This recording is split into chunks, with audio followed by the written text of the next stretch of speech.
तो ये जितने भी डोमेन हैं, जितने भी फील्ड हैं, ये वैसे आगे भी रहने वाला है फ्यूचर के अंदर, लेकिन इसमें सरवाइव या सस्टेन वही कर पाएगा या वही बहुत अच्छा खेल सकेगा जो क्रिएटिव हो, जिसके अंदर कुछ नया करने का या नए तरीके से करने की समझ बूझ हो। रेपिटेटिव वर्क जो होते हैं या वो काम जिसको मशीन रिप्लेस कर सकता है, अगर उसको आप चूज़ करते हो तो आप आगे जाकर कहीं ना कहीं स्टक फील कर रहे होगे, या फिर आपके पास। तो हमने पिछले 4 क्लासेस के अंदर 4 अलग अलग करियर यूनिवर्स को लेकर ठीक ठाक बातचीत की, और ये सिलसिला आगे बढ़ते हुए हम पहुंच चुके हैं आज के इस क्लास में। इस क्लास में हम किस चीज़ के ऊपर बात करने वाले हैं ये तो मैं बताऊंगा ही, लेकिन उससे पहले हम ये बताना चाहेंगे आज का जो मार्केट है 2026 के अंदर, जो इनकम सोर्सेज हैं, चाहे वो किसी भी तरीके से हो, जॉब के थ्रू हो, बिजनेस के थ्रू हो, या कोई अदर सोर्स, वो चाहे एक्टिव इनकम हो या पैसिव इनकम हो, जिस भी तरीके से हो, ये बहुत बदल चुका है, बहुत ही बदल चुका है। आज से 1000 साल पहले कमाने का जो तरीका था, आज से 500 साल पहले जो कमाने का तरीका था, या 100 साल पहले, 20 साल, 10 साल, 5 साल, और अब ये, लेकिन जितनी तेज़ी से अब बदलाव, चेंजेस आ रहे हैं, जितना फास्ट मार्केट चेंज हो रहा है, उसके हिसाब से फ्यूचर प्रेडिक्ट कर पाना बहुत ज़्यादा मुश्किल भी होता जा रहा है। लेकिन कुछ ऐसे डोमेन हैं, कुछ ऐसे फील्ड हैं, सेक्टर हैं, जिसमें अगर आप अपना करियर बनाते हैं तो उसमें आप फेल नहीं होंगे। जैसे मेडिकल सेक्टर है, जैसे एग्रीकल्चर है, क्लाइमेट एंड एनवायरनमेंट है, सस्टेनेबल एनर्जी है, और इसी तरीके से एआई या टेक है, या इसी तरीके से जो कोर डोमेन होते हैं इंसान के लाइफ का, जैसे अपैरल है, कपड़ा तो पहनते ही हम सभी।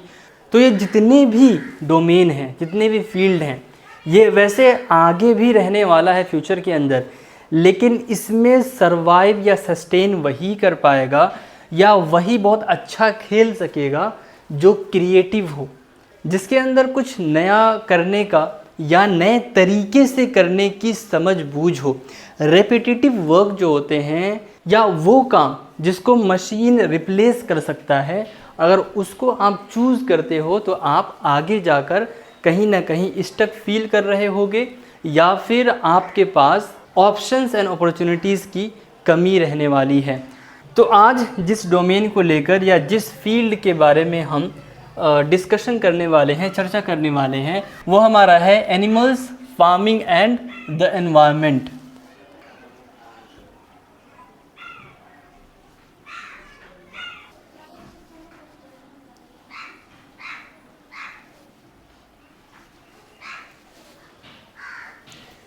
Animals, farming and the environment, ये आम तौर पे हम इसके बारे में ज़्यादा सोचते नहीं हैं, क्योंकि मैंने शुरू वाले वीडियोस में बताया था आपसे कि सर्वे जितने भी होते हैं उसमें जो कॉमन बातें निकल कर आती हैं वो यही कि आम तौर पे जिन डोमेन का हमें ज़्यादा एक्सपोज़र मिलता है इनकम पर्सपेक्टिव से, जॉब पर्सपेक्टिव से या बिजनेस पर्सपेक्टिव से, वो कुछ 7 से 10 डोमेन या फील्ड या सेक्टर ही हैं जिसमें हम ये समझ पाते हैं कि नहीं, इसी में करियर बनेगा तो अच्छा है, वरना नहीं।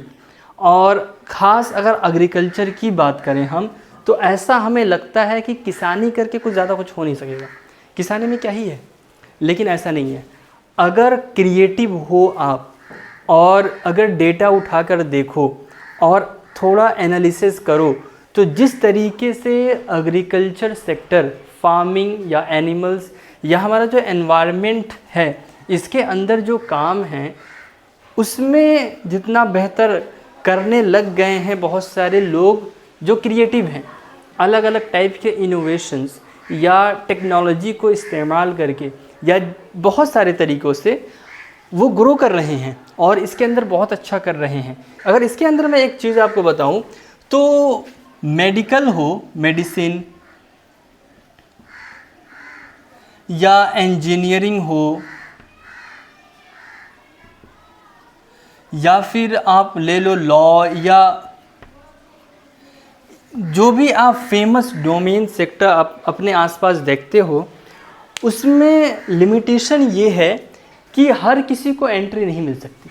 यानी अगर आप चाहते हो आसानी से लॉ के अंदर जाना, इंजीनियरिंग के अंदर जाना, मेडिसिन के अंदर जाना, तो नहीं जा सकते। हालांकि आसानी तो किसी में भी नहीं है, स्ट्रगल और मेहनत तो हर सेक्टर में है, लेकिन इसमें कंपटीशन बहुत ज़्यादा है, क्योंकि सारी जो भीड़ है, सारा क्राउड है, वो इन्हीं डोमेन के अंदर अपना करियर बनाना चाहता है।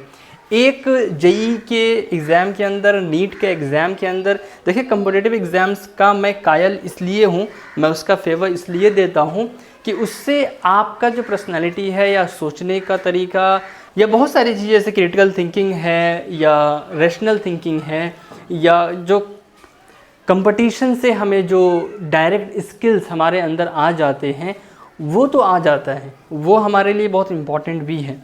तो कम्पिटिटिव एग्ज़ाम्स का तो मैं कायल हूँ, लेकिन उसका रिज़ल्ट ये आता है कि अगर आपका MBBS में नहीं हुआ या आप IIT में नहीं गए या किसी अच्छे कॉलेज में, इंजीनियरिंग कॉलेज में नहीं गए, या आप किसी अच्छे लॉ करने के बाद या किसी अच्छे लॉ के कॉलेज में या कहीं भी ऐसी जगह जहां आप जाना चाहते थे वहां नहीं जा सके due to the high level of competition, तो आपका मोरल डाउन होता है और आप डीमोटिवेट होते हो, या आप ये सोचते हो कि कहीं ना कहीं मैं उन बच्चों से कमज़ोर हूँ जो कंपटीशन में अच्छे रैंक लाकर चलेंगे, जबकि ऐसा कुछ नहीं है।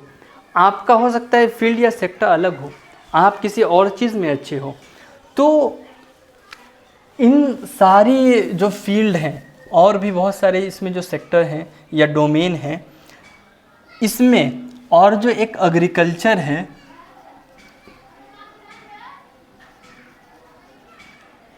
फार्मिंग या ये वाला जो पार्ट है, इसमें जो इन दोनों में जो सबसे बड़ा फ़र्क है वो ये कि इसके लिए जॉब या वर्क आपके पास हर जगह अवेलेबल नहीं होगा। तो इन दोनों में जो बुनियादी फ़र्क है वो ये कि इसमें अपॉर्चुनिटीज़ ज़्यादा मिलती हैं, इसमें भी अपॉर्चुनिटीज़ बहुत हैं, लेकिन इसमें क्राउड बहुत ज़्यादा हो जाती है। इसके अंदर जाने के लिए जो तादाद है वो बहुत ज़्यादा इंटरेस्टेड है, इसलिए कंपटीशन बढ़ जाता है। और जब भी कंपटीशन बढ़ता है तो आपके लिए कहीं ना कहीं रास्ते जो हैं वो मुश्किल होते रहते हैं। लेकिन एग्रीकल्चर का या किसी भी डोमेन के बारे में जब हम डिस्कशन करते हैं, एक बहुत बड़ा चैलेंज ये आता है कि हमारे पास ऑलरेडी कुछ मिथ या लैक ऑफ इंफॉर्मेशन की वजह से हम डिसीज़न गलत कर रहे होते हैं या हमारा डिसीज़न अफेक्ट हो रहा होता है। जैसे अगर हम एग्रीकल्चर या फार्मिंग या द एनवायरनमेंट, हमने ये हेडिंग तो डाल दिया, लेकिन इसके बारे में डायरेक्ट अगर हम आपसे पूछें कि भाई बताओ इसके बारे में आप क्या क्या जानते हो, इसके अंदर क्या क्या होता होगा, इसके अंदर इनकम सोर्सेज क्या क्या हैं या जॉब रोल्स क्या हैं, किन किन तरीक़ों से इसके अंदर पार्टिसिपेट कर सकते हो, आप इस सिस्टम के अंदर अपनी जगह कैसे बना सकते हो, तो आप कहोगे कि खेतीबाड़ी करना पड़ेगा, खेतीबाड़ी या पशुपालन ये करना पड़ेगा, या कुछ और 4 5 7 आप जवाब दे दोगे। जैसे बताओ, अगर आप जानते हो तो कुछ बताओ। मुझे पता है कि यही 4 5 चीज़ें हैं जो आप बार बार रिपीट करोगे, अलग अलग फॉर्म में अलग अलग तरीके से आप रिपीट करोगे, क्योंकि आपके पास एक्सपोज़र क्योंकि आपको उतना एक्सपोज़र मिल नहीं पाता। शहर वाले तो ज़्यादा डिस्कनेक्ट होते हैं फार्मिंग और इन सब चीज़ों से, गांव वाले थोड़ा कनेक्टेड होते हैं, लेकिन वो कटकर रहते हैं।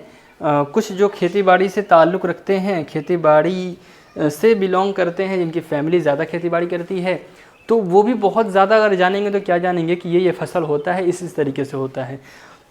और उसके बियॉन्ड जानना हो तो उन्हें कहीं जाकर पढ़ना होगा, समझना होगा, पूछना होगा या अवेयरनेस लेनी पड़ेगी।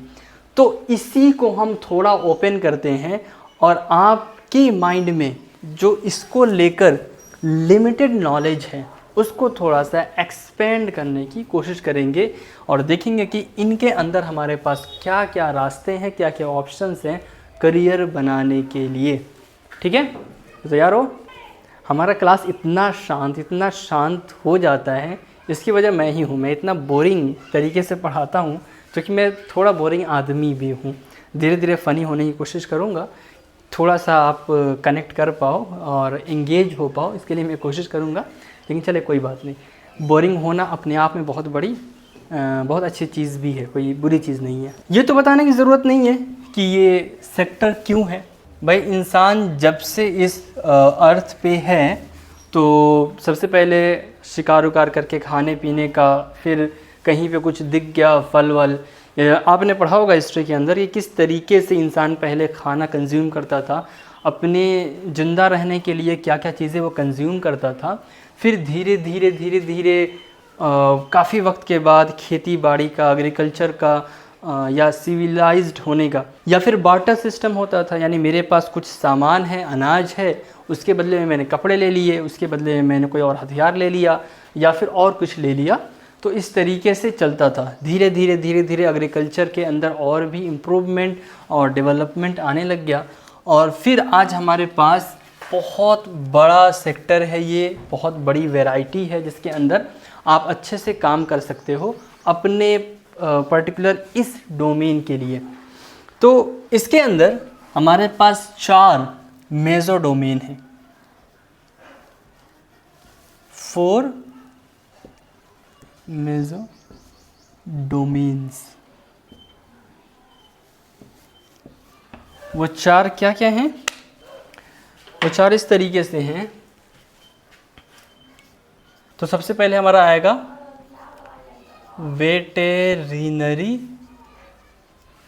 And animal health. दूसरा अगर देखा जाए तो एनिमल केयर एंड मैनेजमेंट। उसके बाद अगर हम तीसरे की बात करें तो हमारा तीसरा हो जाएगा प्लांट एग्रीकल्चर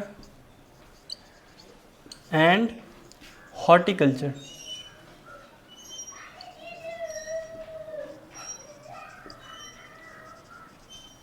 फोर्थ नंबर पे हमारा आ जाएगा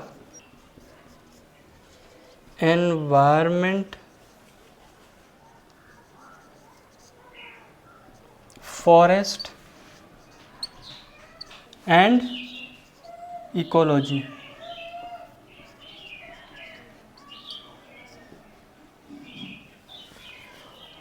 तो हमारा ये 4 डोमेन है जिसके अंदर ये पूरा का पूरा फील्ड या सेक्टर है, ये आ जाता है मनी मेकिंग पर्सपेक्टिव से। अगर पैसा बनाना हो, आपको जॉब करना हो, बिजनेस करना हो, या जिस भी तरीके से इसके अंदर आप एंटर करना चाहते हो, तो ये 4 मेजो कैटेगरी हैं जिसके अंदर आप नीचे उतर सकते हैं, जिसके अंदर आप अपना करियर या फ्यूचर बना सकते हैं। इस फील्ड को अगर थोड़ा ब्रॉडर वे में अगर देखें और थोड़ा माइंड को ओपन करें, ब्रॉड करें, तो हम देखते हैं शहरों के अंदर, गांव के अंदर बहुत सारे जो काम होते हैं, जो डायरेक्ट जिनका रिलेशन इस इंडस्ट्री से होता है, वो जैसे हमारा वेटनरी एंड एनिमल हेल्थ, ये जो डॉक्टर्स होते हैं, वेट डॉक्टर होते हैं, या एनिमल हेल्थ से रिलेटेड बहुत सारे सपोर्ट सिस्टम होते हैं, या वन विभाग वाले होते हैं जैसे animal care and management, one विभाग वाले, या हमारा प्लांट एग्रीकल्चर या हॉर्टिकल्चर। हॉर्टिकल्चर का क्या मतलब है? ये प्लांट एग्रीकल्चर तो आप जानते हो, हॉर्टिकल्चर हो सकता है बहुत सारे लोग नहीं जानते हो। तो हॉर्टिकल्चर में क्या आता है? हॉर्टिकल्चर का कोई आइडिया है? कोई जानते हो उसके बारे में? भाई हॉर्टिकल्चर वो होता है जो गार्डन प्लांट्स होते हैं ना, जिस तरीके से जैसे सब्जियां होती हैं या फ्लावर्स होते हैं, उनसे रिलेटेड जो भी खेती बाड़ी होती है, इसके अंदर बहुत वैरायटी है, बहुत सारी चीज़ आ जाती हैं, तो वो हॉर्टिकल्चर के अंदर आता है। एग्रीकल्चर में तो वो जैसे गेहूँ, बाजरा, जौ और ये बड़े बड़े जो क्रॉप्स होते हैं, खेती बाड़ी होती है, जो सीजनल होते हैं, सीज़न एक साल में एक बार आते हैं, तो वो एग्रीकल्चर और प्लांट जो हैं, प्लांट के अंदर भी बहुत सारी चीज़ें आ जाती हैं जिसके बारे में आप तकरीबन जानते हो या अपने आसपास देखते हो। और हमारा जो फोर्थ वन है एनवायरनमेंट, फॉरेस्ट एंड इकोलॉजी, इसका मतलब होता है the guardian of nature and natural resources, यानी हमारे पास जितने भी नेचुरल रिसोर्सेज हैं इनको कोई नुकसान ना पहुंचाए या किसी तरीके से ये किसी चीज़ का कि किसी नेचुरल डिसास्टर का ही किसी नेचुरल डिसास्टर के चपेट में ना आ जाए, तो जितना हो सके प्रिवेंट करने का या इन्हें कंजर्व करने का जो काम है इस डोमेन या सेक्टर के अंदर किया जाता है। इसमें जो एम्प्लॉई हैं वो अलग अलग तरीके से, या इकोलॉजिस्ट जो होते हैं या जो इसके अंदर स्टडीज़ होती हैं उसमें जो स्पेशलिस्ट होते हैं वो बहुत सारे हमें पैरामीटर्स, फार्मूलाज देते हैं जिसके बुनियाद पर हम नेचर में जो भी रिसोर्सेज हैं उनको कंजर्व कर पाने या उनको प्रिवेंट करने के बारे में एक्शंस लेते हैं। गवर्नमेंट हो, प्राइवेट ऑर्गेनाइजेशंस हो, या जिस भी तरीके से जो पूरा फॉरेस्ट डिपार्टमेंट है। तो वैसे इसके अंदर वैसे हम सभी जानते हैं कि आजकल एक तरफ कंजर्व किया जाता है तो दूसरी तरफ बहुत बड़ी तादाद में काटा भी जाता है और डिस्ट्रॉय भी किया जाता है, नुकसान भी पहुंचाया जाता है। लेकिन हमें जो पढ़ना है वो तकरीबन दोनों ही चीज़ें पढ़नी है कि किन किन तरीक़ों से नुकसान पहुंचता है और किन किन तरीक़ों से फ़ायदा हम पहुंचा सकते हैं। तो फ़िलहाल वो जो पार्ट है वो जब इसको हम अलग से किसी क्लास में हम स्टडी कर रहे होंगे तब जानेंगे। अभी के लिए जो हम जान रहे हैं वो मेजर डोमेन है एनिमल या फार्मिंग या एनवायरनमेंट के अंदर हमारे पास कौन कौन से डोमेन है वो अभी हम जानने की कोशिश कर रहे हैं। तो फर्दर इसके अंदर अगर हम जाएंगे तो बहुत सारे सब डोमेन्स, इसके अंदर ही बहुत सारे सब डोमेन, ये सारी चीज़ें जितने इसके अंदर सब डोमेन्स हैं उन सब डोमेन्स के अंदर जो जो सब डोमेन है वो सारी चीज़ें जब मैं PDF दूंगा आपको या जो भी रिसोर्स मैं प्रोवाइड करूंगा उसके अंदर 15 कैटेगरीज़ के जो भी डोमेन हैं, जितनी चीज़ें, और यहाँ जो जो मैं मिस कर रहा हूँ या टाइम ना होने की वजह से मैं स्किप कर रहा हूँ वो सारी चीज़ें वहाँ रिफ्लेक्ट होंगी, वहाँ दिखेंगी, वहाँ आप जाके एक्सप्लोर कर सकते हो। और फर्दर मैं पूरा एक बार जब क्लास हमारा प्रोग्राम जो हमारा CGP है कैरियर गाइडेंस प्रोग्राम का, जो हमारा ये 5th करियर कैटेगरी हम डिस्कस कर रहे हैं, ये जब हम 15 तक पहुंच जाएंगे, चलते हमारा 15th कंप्लीट हो जाएगा करियर कैटेगरी। उसके बाद मैं PDF के फॉर्म में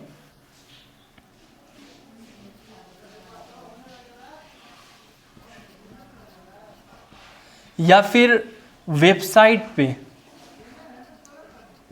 आपको ये सारा रिसोर्स मैं दे दूंगा जो जो भी मैं इस क्लास में पढ़ा रहा हूँ, बता रहा हूँ, या इसके अलावा जो कुछ भी मैं अपकमिंग जो रिसेंट फ्यूचर है उसमें बताने वाला हूँ, आपके लिए करने वाला हूँ, वो सारा चीज़ वहाँ पे दिख रहा होगा। इसके अंदर अगर हम पार्टिसिपेट करने या एंट्री करने को लेकर हम बात करें तो बहुत सारे वेज़ हैं इसके अंदर एंटर होने के। बहुत रिजिड कोई रास्ता नहीं है जिसको आपको फॉलो ही करना पड़ेगा। इसमें बहुत सारे ओपन काम हैं। ख़ास कोई जॉब हो, कोई पर्टिकुलर पोजीशन हो, तो उसके लिए आपको कोई रास्ता, कोई पाथ या कोई रोड मैप की बहुत ज़रूरत पड़ेगी। रिजिड जो रोड मैप कह सकते हैं, जो पाथ कह सकते हैं, उसकी ज़रूरत पड़ेगी। फॉर एग्ज़ाम्पल, जैसे मान लो आप IFOS बनना चाहते हो, इंडियन फॉरेस्ट सर्विस के अंदर जाना चाहते हो। अच्छा, एक कन्फ्यूज़न है कि बहुत सारे लोग IFS को ही बोलते हैं इंडियन फॉरेस्ट सर्विस। नहीं, ये फॉरेन सर्विस है। ये जो है ये फॉरेन सर्विस है, और फॉरेस्ट सर्विस वाला हम इस तरीके से लिखते हैं इंडियन फॉरेस्ट सर्विस।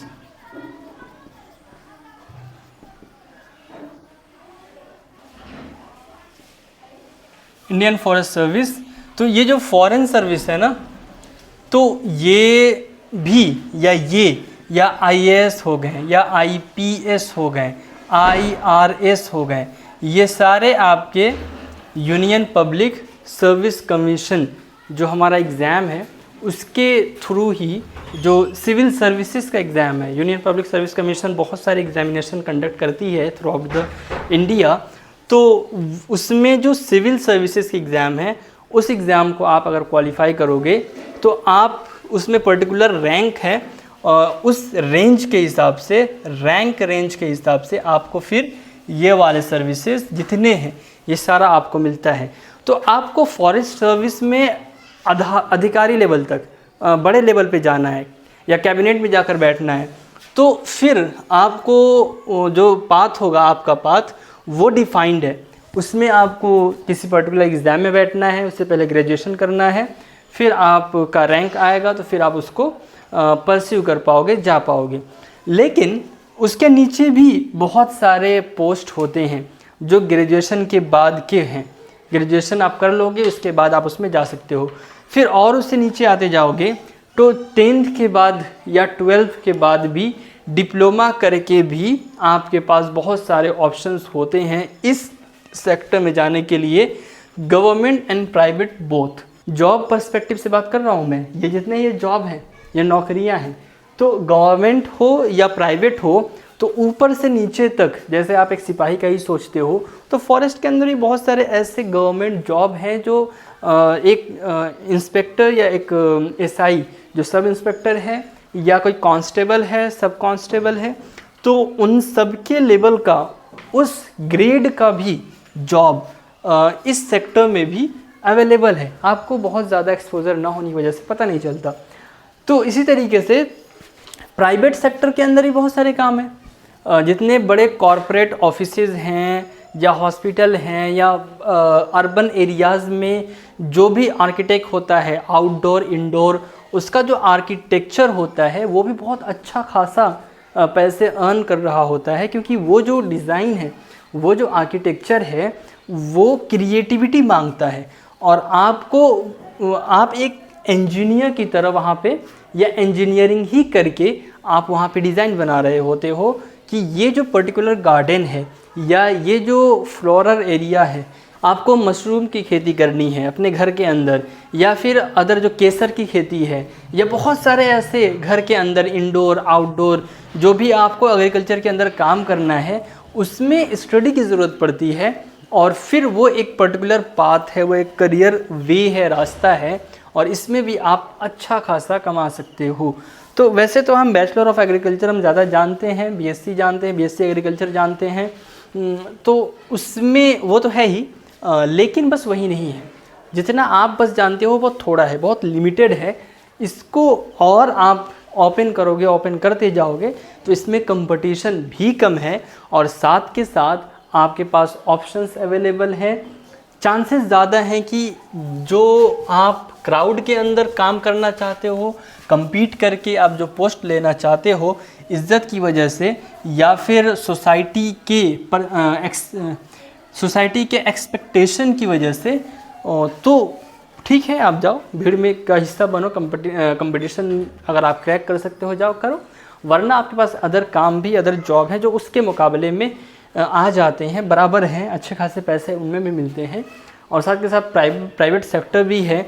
गांव देहात के अंदर भी बहुत अच्छा खासा आप काम कर सकते हो। पशुपालन के अंदर आप अगर क्रिएटिविटी ले आओ, और जो ये ऑर्गेनिक एग्रीकल्चर है, ऑर्गेनिक फार्मिंग है, ये भी बहुत अच्छा खासा है। आप 2 साल 3 साल के अच्छे खासे रोटेशन के बाद, लैंड रोटेशन के बाद उसको आप ऑर्गेनिक बना सकते हो, क्योंकि हमारा जो सॉइल है वो केमिकल फर्टिलाइज़र का आदी है। तो उसको रोटेशन के लिए, उसको चेंज, उसका नेचर चेंज करने के लिए, ऑर्गेनिक बनाने के लिए आपको थोड़ा 24 महीने या 25-26 महीने की ज़रूरत पड़ती है। जैसे सिक्किम का हमारा बहुत अच्छा स्टेट है, एग्ज़ाम्पल है।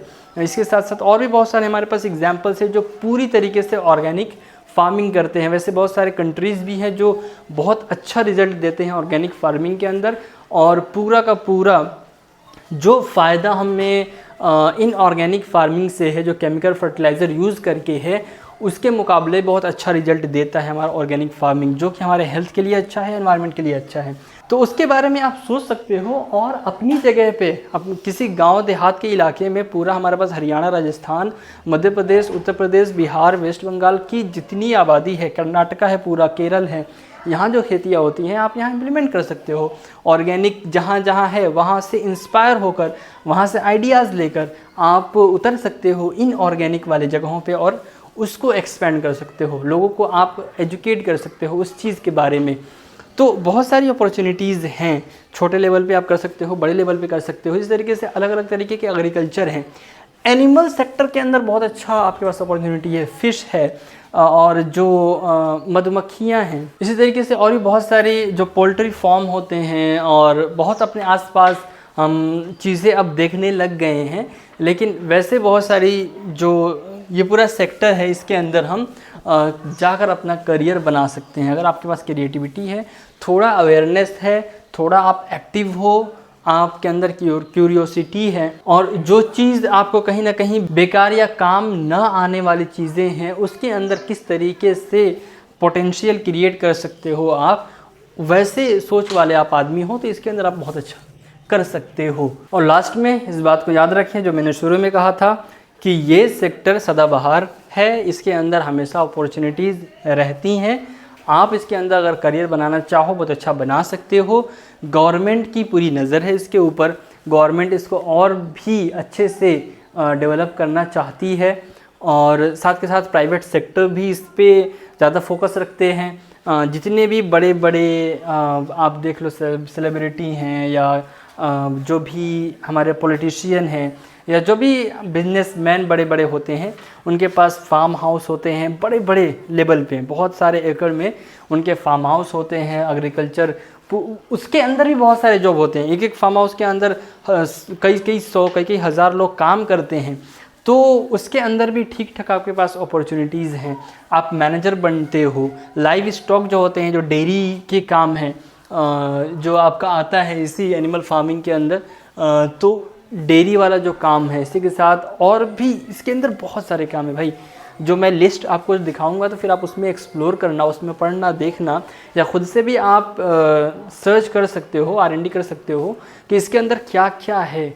आप हैरान रह जाओगे कि इसके अंदर इतनी सारी चीज़ें हैं कि ये सफिशिएंट है आपके सारे ड्रीम्स को फुलफ़िल करने के लिए, सारे रिक्वायरमेंट को फुलफ़िल करने के लिए। तो इसको इग्नोर नहीं किया जा सकता। इग्नोर अगर आप करोगे तो नुकसान आपका है, क्योंकि आने वाला टाइम बहुत अनप्रेडिक्टेबल है। वो तो हमेशा से ही रहा है, लेकिन जिस तरीके से मार्केट चेंज हो रहा है कुछ भी कहना मुश्किल है। तो उन चीज़ों पर आपकी नज़र रहे जो कल को ऊपर जाने वाली है, जिनका ग्राफ ऊपर जाने वाला है और जिनका मार्केट सही रहने वाला है ठीक ठाक। तो इन्हीं बातों के साथ मैं इस क्लास को एंड करता हूँ यहीं पे। फिर हम मिलेंगे नेक्स्ट वीडियो में नेक्स्ट टॉपिक के साथ, और इसी तरीके से जो इंट्रोडक्शंस वाले हमारे वीडियो हैं धीरे धीरे हम उसको पूरा करेंगे, मुकम्मल करेंगे। फिर उसके बाद हम आएंगे अपने एक एक डोमेन को पकड़ के उसको फिर ओपन करेंगे हम, ठीक है।